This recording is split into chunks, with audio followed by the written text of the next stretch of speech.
সংবাদ সম্মেলন। সবাই একে অপরের বিরুদ্ধে পকেট কমিটি গঠনের অভিযোগ তুলেছেন। এতে দল গোছানোর পরিকল্পনা ভেস্তে যাবার শঙ্কায় তৃণমূলের নেতাকর্মীরা।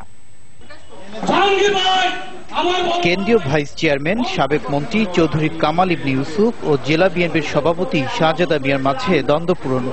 দল পুনর্গঠনের নির্দেশে তৃণমূল পর্যায়ে কমিটি গঠন শুরুর পর এটি আরো প্রকট হয়েছে। সবাই যেটা জানতে চায় সে হবে। উনি আওয়ামী লীগের প্রেসক্রিপশনে উনি এখানে বিএনপি রক্ষা করছেন। এরই মধ্যে বিভিন্ন উপজেলা ও ইউনিয়ন পর্যায়ে দুপক্ষই পাল্টাপাল্টি কমিটি গঠন করেছে।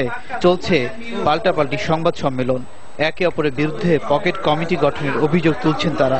15 বছর যাবৎ উনি জেলা সভাপতি, উনি যেভাবে উনি করার কথা উনি সেভাবে করে নাই। উনি অনুমোদন দেওয়ার মালিক, উনি কমিটি করার কেউ না। তাদের এই কমিটি গঠন করার কোনো এখতিয়ার নাই এবং তারা সর্বসময় দেশনেত্রী বেগম খালেদা জিয়ার নির্দেশকে কিভাবে বানচাল করা যায় সেই ষড়যন্ত্রে তারা সবসময় লিপ্ত থাকে।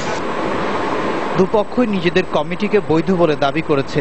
অভিযোগ, রাজনৈতিক আলোচনায় আসতেই গঠন করা হচ্ছে পাল্টাপাল্টি কমিটি। চৌধুরী কামাল ইবনে ইউসুফ এবং তার ভাই আকমাল ইবনে ইউসুফ দীর্ঘদিন রাজনৈতিক গ্যাপে রয়েছেন।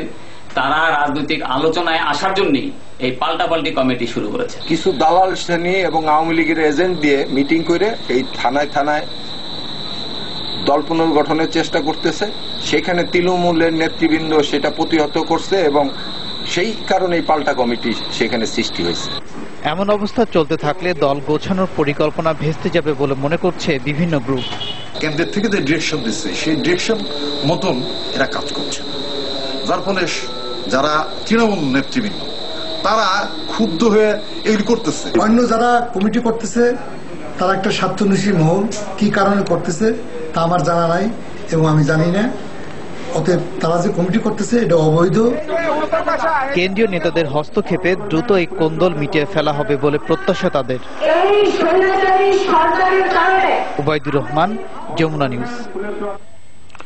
স্বাধীনতার 44 বছর পর রাষ্ট্রীয় স্বীকৃতি পেলেন 71-এর বীরাঙ্গনা।